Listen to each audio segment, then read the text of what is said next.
دفتر پولیس جوراباد میں حوالگی مال بازیافتہ کے سلسلے میں ایک تقریب کا انعقاد کیا گیا جس میں S D P Os, D S P legal, S H Os اور میڈیا نمائندگان نے شرکت کی۔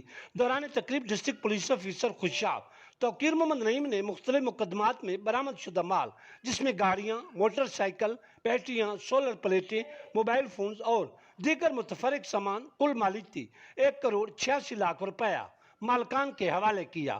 اس موقع پر ڈی پی خوشاب توقیر محمد نعیم نے کہا کہ خوشاب پولیس عوام کی خدمت اور حفاظت کے لیے ہمہ وقت کوشاں ہے اور جرائم پیشہ عناصر کے ساتھ آئینی ہاتھوں سے نمٹا جائے گا۔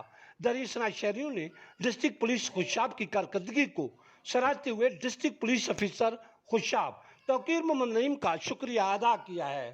تازہ ترین ویڈیوز کے لیے چینل کو سبسکرائب کر کے بیل آئیکن اور آل نوٹیفیکیشن پر کلک کریں تاکہ آپ کو ملے ہر اپڈیٹ سب سے پہلے۔